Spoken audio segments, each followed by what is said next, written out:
A big heckin' yeet to all my H2 friends, water fiends, and Sarah Lisas alike. I'm your guide Q, and welcome to this Ask Reddit. It's something like the craziest experiences of people working at GameStop, and this one hits super close to home because as a child, I always wanted to work at GameStop. It was like my dream job. I went in there and just got a magical feeling, and I was like, oh, I could just talk about video games all day and be surrounded by video games? That would be the best. But then you watch like a couple videos on YouTube about what it's actually like to work at GameStop, and you're like, oof, this dream is dead. So let's get into the stories. Tom Palmer, 1979 shares, this was around 2007. GameStop had a used game return policy, 7 days, no questions asked, full refund. People would abuse this constantly like a rental service. We knew it, and we were able to flag people who did it too often and decline them the returns. Manager policy, not company policy. Then there was this one lady, old lady gaggle of grandkids. Seemed so sweet, was very nice to us while in the store asking for help,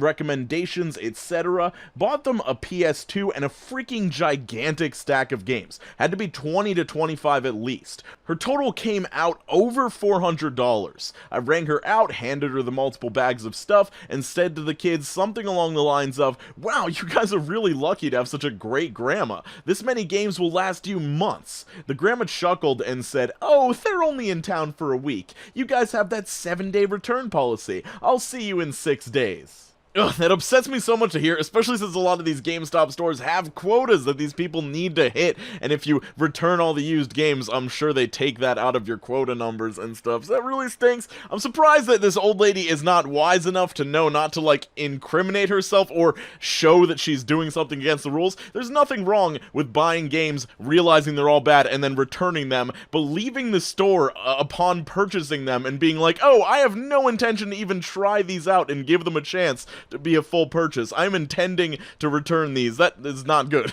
And before you guys accuse me of being an Xbox fanboy because I'm using this Xbox logo in this video, I used to be an Xbox fanboy. I've since recovered and I like all consoles, but I think that the original Xbox logo is one of the coolest looking logos on the planet personally. Hate Cookie shares their experience. Also, when you get done alphabetizing the Wii games and notice your hands are covered in mystery sticky stuff from all of the filthy children handling the cases. That was pretty gross. This is pretty bad, kids are disgusting, but another person whose post I'm not going to include because it was kind of inappropriate, traded in a game called Leisure Suit Larry, a game called Playboy the Mansion, and the Guy game, the last of which is notorious for reasons that I can't even get into in this video, but they were covered in a certain mystery sticky substance that was so gross that the people wouldn't even take the trade-in. Crow Short of Murder says, years ago, 2007 to 2008-ish, I trained a kid that turned around and robbed the store at gunpoint a month after we fired him for stealing.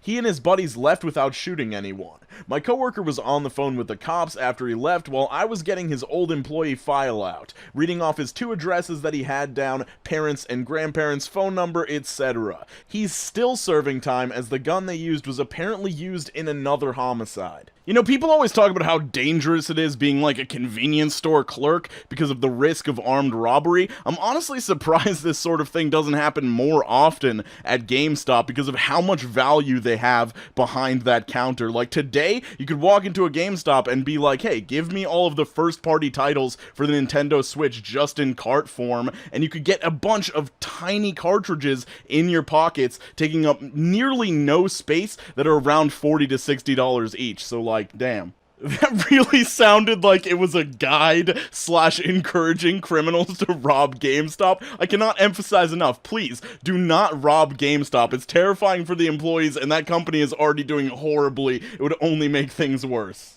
Reclaimer78 says, never was an employee, but on the night Grand Theft Auto 4 came out, I was waiting in line and this kid rode up in the parking lot and started bragging about how he got the first copy and held his copy out the window. After about 10 to 15 seconds of bragging and holding it outside the window, another kid ran up from behind the car, yanked the copy from his hand, and ran into the woods behind the GameStop. They never found the kid who took it, and the kid in the car started crying immediately. Okay, for the record, this kid did not deserve to have his copy of Grand Theft Auto 4 stolen from him, but if anybody had to have their copy stolen from him, I think it should probably be the kid that's bragging to everyone that doesn't have a copy yet and is waiting in line. Second 78 username in a row, Papa Murph 78 says, worked at GameStop a long time ago, but I'll never forget this one. One night, a guy brought in a really dusty and dirty GameCube, wanting cash, of course. I asked him if it worked, and he said he didn't know because he hadn't played it in a long time.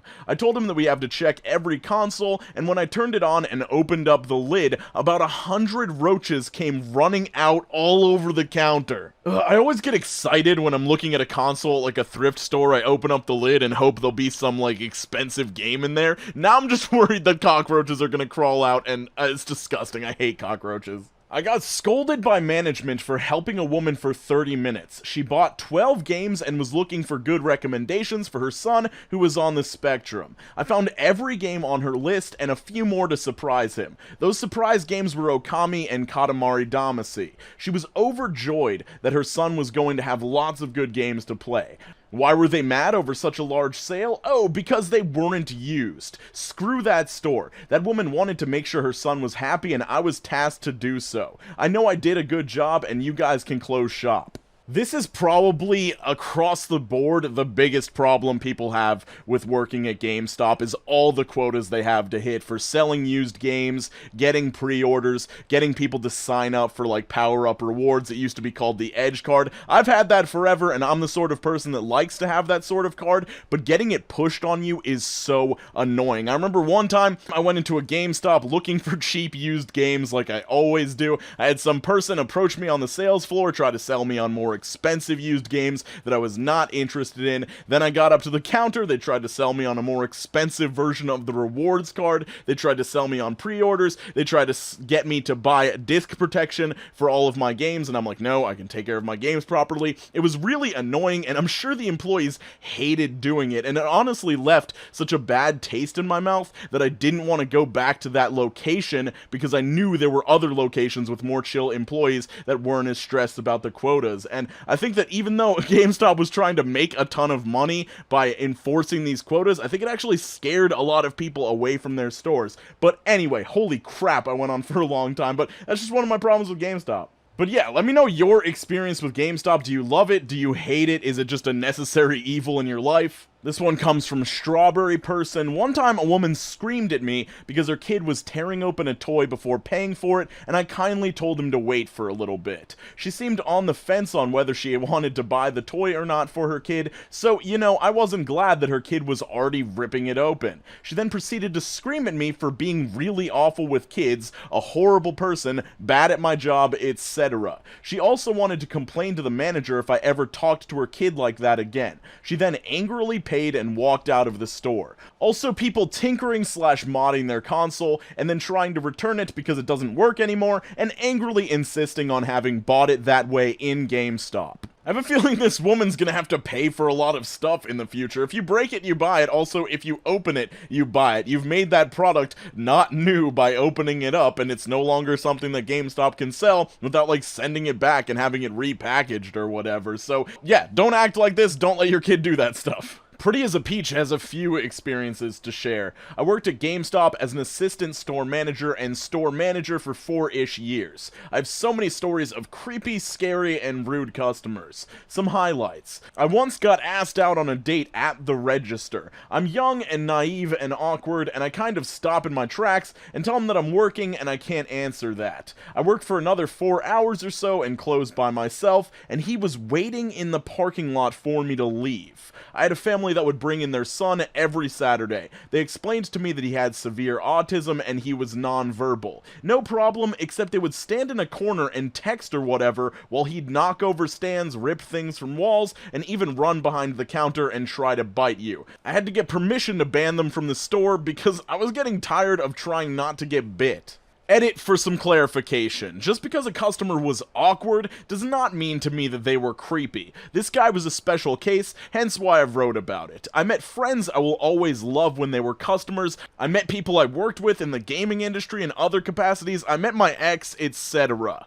I'm about to get my degree to specifically work and study children with disabilities. I have no problem being kind and patient with anyone, including children, but I don't want to be bit by a kid that I have no way to protect myself or my employees from. If y'all could stop sending me hate mail about being a nervous 19-year-old kid with a 40-year-old man leaning on her car at night, that would be awesome. Okay, I've got a thing to say about each of these situations here. One, she has every reason to feel uncomfortable and like that guy was creepy. I'm like 6 feet tall, pretty big guy. If somebody that had shown interest in me romantically that I did not share those feelings with was waiting for me to get out of work, leaning on my car, I would be so weirded out. I'd probably like wait for them to go away because I'm too awkward to like interact with them at that point. Given statistically most women are smaller than me, so I wouldn't be as fearful of it, but you honestly don't know if that person has a weapon on them or something like that, and I would definitely still classify it as creepy. Now, as far as the kid with severe disabilities doing destruction of property in the store, being violent towards the employees, that's completely unacceptable. The kid probably can't control it himself or herself, but it is the parent's responsibility if they are in some situation at home where they know that he's not going to do any damage to himself or to them or to their property, they don't care about the property being destroyed, that is fine. But when you're out in public, the safety of everyone around you and the non-destruction of all these items in the store is your responsibility, and you have to make sure that doesn't happen. That's absolutely ridiculous, and she had every right to kick that family out because the parents were purely irresponsible. So, oh boy, did I go on long about a lot of those posts, but obviously I'm very passionate about GameStop. It's actually really sad for me to see them go. They're failing as a business. They'll probably be gone in 2019 or 2020, and just looking at this picture of like the old school GameStop really gives me some major nostalgia. Actually, this is an EB Games, but EB Games used to exist in the States, and now it doesn't anymore. I think it's exclusively in Canada, maybe Europe as well. But yeah, press F to pay respects for GameStop. I hope that maybe if they fail, more independent gaming shops will show up, because I do like supporting those more than GameStop. But yeah, just talking about gaming a little bit too much in this one, but I'll see you guys soon. Make sure you're skating on to the best of your abilities, make sure you're drinking more water, and I hope you have an absolutely wonderful day.